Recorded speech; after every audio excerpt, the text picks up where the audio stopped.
नमस्कार व्यूअर्स, मैं अभिषेक उपाध्याय आप सभी का अपने YouTube चैनल पे स्वागत करता हूं।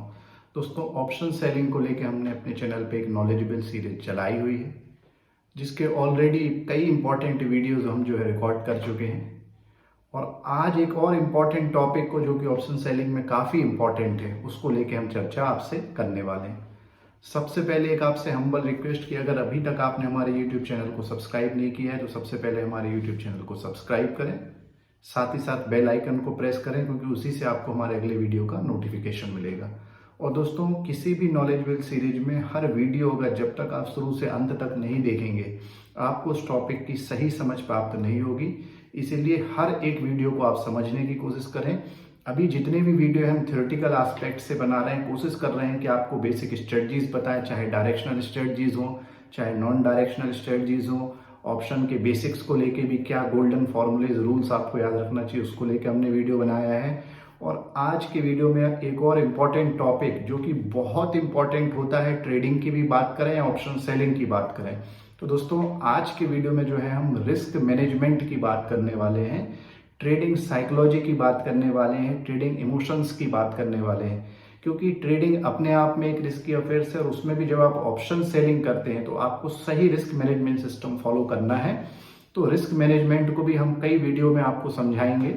और कल के वीडियो में हमने जो एक इम्पॉर्टेंट बेरिश मार्केट की जो स्ट्रेटजी आपको बताई थी, बियर कॉल स्प्रेड स्ट्रेटजी, अगर अभी तक आपने वो वीडियो नहीं देखा है तो हमारे यूट्यूब चैनल पे देखिए, हम कार्ड में भी उस वीडियो की लिंक छोड़ रहे हैं।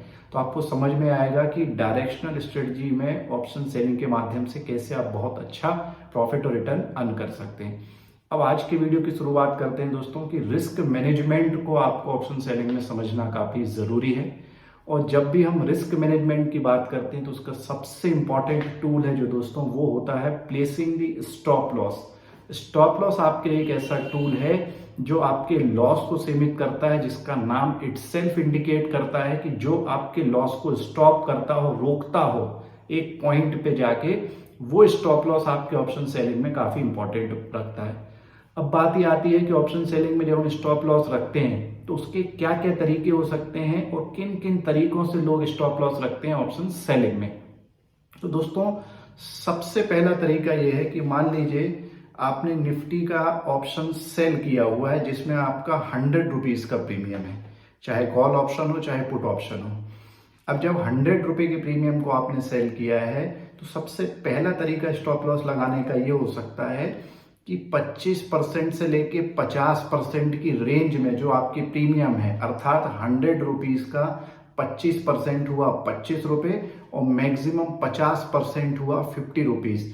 आपको ध्यान रखना है कि किसी भी प्रीमियम का 50% से ज्यादा लॉस अगर आप एक कॉल में लेंगे तो फिर आपकी रिस्क काफी बढ़ जाएगी। इसीलिए आपको कोशिश करना है कि आप 25-30% ऑफ प्रीमियम जो आपको मिल रही है ऑप्शन सेलिंग में, उसका स्टॉप लॉस लगाएं।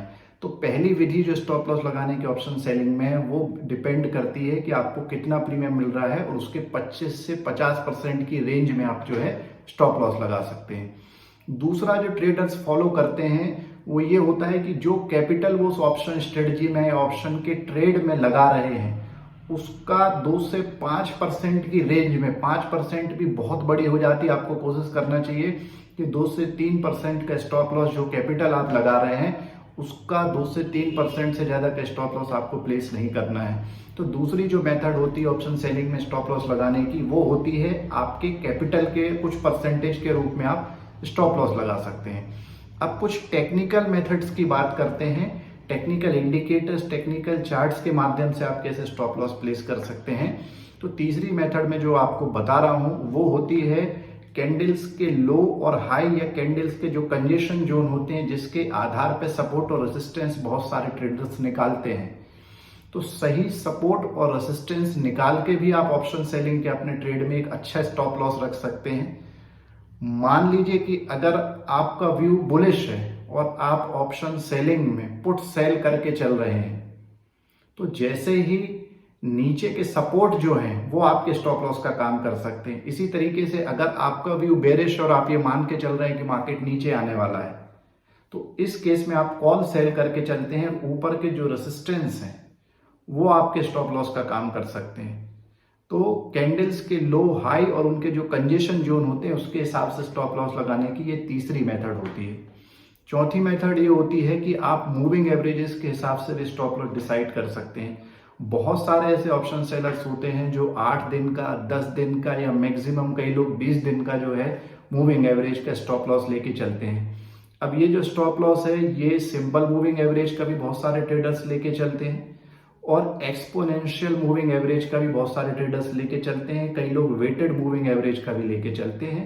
तो क्या होता है simple moving average, weighted moving average और एक्सपोनेंशियल मूविंग एवरेज? अगर आप ये समझते हैं तो हमें कमेंट के माध्यम से बताएं, और नहीं समझते और आप इसका नॉलेज चाहते हैं तो भी हमें कमेंट से बताएं। इनको लेके हम एक एक मूविंग एवरेजेस को लेके अलग से वीडियो आपके लिए तैयार करेंगे।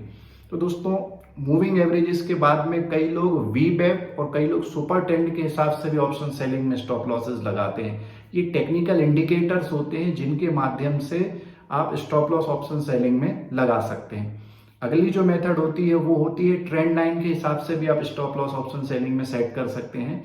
अब जब ट्रेंड लाइन के हिसाब से आप स्टॉप लॉस सेट करते हैं तो आपको ये पता होना चाहिए कि चार्ट्स के ऊपर हम हॉरिजॉन्टल ट्रेंड लाइन भी बना सकते हैं, अपवर्ड ट्रेंड लाइन भी बना सकते हैं और डाउनवर्ड ट्रेंड लाइन भी बना सकते हैं। तो ये ट्रेंड लाइन कैसे बनती हैं? टॉप्स और बॉटम को मिला के भी क्या कोई ट्रेंड लाइन बनती है, या टॉप्स को लेके जब आप ट्रेंड लाइन बनते हैं तो किस तरीके की ट्रेंड लाइन वो कहलाती है? अगर ये सारी जानकारी आपको है तो कमेंट में बताइए, और नहीं है तो इसको लेके भी फिर हम अलग से आपके लिए वीडियो तैयार करेंगे। इसके अलावा दोस्तों, कई लोग जो है पाइवेट्स के लेवल, पाइवेट कैलकुलेटर एक आता है आजकल, तो चार्ट्स पे आपको रेडीमेड पाइवेट लेवल्स मिल जाते हैं। पाइवेट कैसे निकाले जाते हैं उसका आप इंटरनेट पे जाके कैलकुलेटर के माध्यम से समझ सकते हैं कि किस तरीके से ओपन हाई लो क्लोज के आधार पे पाइवेट लेवल निकाले जाते हैं, जो चार्ट के ओपन हाई लो क्लोज बनते हैं। अब जो पाइवेट लेवल्स होते हैं जो रेडीमेड चार्ट्स पे अवेलेबल होते हैं, उनके माध्यम से भी बहुत सारे ऑप्शन सेलर जो है स्टॉप लॉस प्लेस करते हैं। इसके अलावा कई लोग ये कोशिश करते हैं कि प्रीवियस डे के जो लो हाई और क्लोज हैं, प्रीवियस डे के जो लो हाई क्लोज हैं उनके हिसाब से भी सपोर्ट रेजिस्टेंसेस को निकालते हैं, क्योंकि आपको हमेशा ध्यान रखना है कि डाउ थ्योरी भी ये कहती है कि जो आपके प्रीवियस डेज के लो हाई हैं और जो प्रीवियस वीक्स के लो हाई हैं, ट्रेंड के जो लो हाई होते हैं, ये सारे लेवल्स मार्केट में काफी महत्वपूर्ण रखते हैं। एक ट्रेंड चलता है उसके जो लो हाई होते हैं वो काफी मायने रखते हैं। तो दोस्तों, इस तरीके से कुछ प्रमुख विधियां, इसके अलावा और बहुत सारी विधियां भी है, पर जो कुछ प्रमुख विधि सेलर्स यूज करते हैं स्टॉप लॉस प्लेस करने के लिए वो मैंने आपके सामने प्रस्तुत की है। आशा करता हूं कि ये विधियां आपकी ऑप्शन सेलिंग में आपको बेनिफिट देंगी। और एक गोल्डन फॉर्मूला आपको याद रखना है दोस्तों कि कभी भी ट्रेडिंग में बिना स्टॉप लॉस के आपको काम नहीं करना है, क्योंकि आपको मार्केट में बने रहना है। जब आप मार्केट में बने रहेंगे तभी ऑप्शन सेलिंग का बेनिफिट ले पाएंगे। इसलिए बिना स्टॉप लॉस के ट्रेड लेना बहुत रिस्की होता है, इसलिए हमेशा स्टॉप लॉस लगाएं, अपने को मार्केट में लॉन्ग टर्म के लिए रखें। और आज का वीडियो देखने के लिए जो आपने अपना बहुमूल्य समय दिया उसके लिए मैं अभिषेक उपाध्याय आपका हृदय से धन्यवाद करता हूँ। Thank you very much, thanks a lot.